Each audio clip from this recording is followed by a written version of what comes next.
up guys, welcome back to the UFC arena. UFC 264 is over and let's talk about the co-main event. Stephen Wonderboy Thompson versus Gilbert. This fight was not a very eventful fight and there's a trend here with Stephen Wonderboy Thompson. In these high profile fights, these fights where a lot is on the line, Stephen Thompson tends to be pretty hesitant, and I know in both instances, when you look at both Tyron Woodley fights and also when you look at this Gilbert fight, there was a significant ground threat, and I think that is what causes Stephen Thompson to be hesitant most of the time, when he feels as though if he gets taken down, it's very dangerous on the ground, and he would have been justified to feel that way because Gilbert is no slouch on the ground.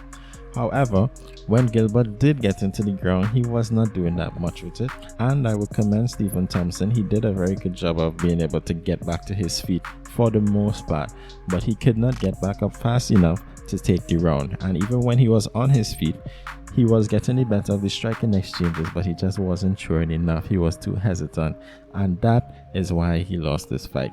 Gilbert did a good job. It wasn't a pretty fight, you know. He did what he had to do. He controlled him in the grappling and he stayed safe in his striking for the most part. But I do think if Wonderboy would have put more pressure on Gilbert, he would have landed more strikes. If we look back to Wonderboy's previous fight versus Jeff Neal, you see how free he was with his hands there and how good his striking was, how fluid his combinations were. He was able to let everything go, and that's because he was not afraid of being taken down by Jeff Neal. He was not afraid of being submitted or dominated on the ground. I heard people saying that Wonderboy is the kryptonite for Kamaru Usman, that Wonderboy thinks he has the tools to beat Kamaru Usman, and I definitely don't think that Wonderboy beats Kamaru Usman in any world. Maybe if they fight 10 times, Wonderboy wins once, but I don't think Wonderboy ever beats Usman because Usman can wrestle. People are forgetting how good of a wrestler Usman is because he hasn't had to use his wrestling for the last little while.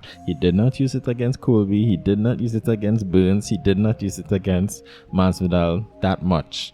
So people kind of forgetting that Usman is one of the best wrestlers in this division, and trust me, Usman would take down Wonderboy no problem. The same way Burns was able to do it, Usman would do it. He would do it more often, he would do it better, and he would be more dominant on the ground. Gilbert, Burns, and Colby Covington are still the biggest threats to Usman, even though he fought them already.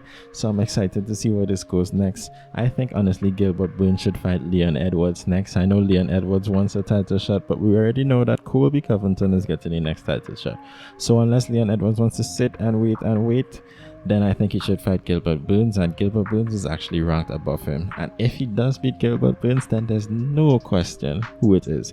Something tells me if Leon decides to wait, Burns would not wait, and Burns would end up being the #1 contender ahead of Leon Edwards. So Leon Edwards versus Burns is the fight to make. Anyway guys, that's the end of this video. If you enjoyed my content, please remember to like, please remember to subscribe.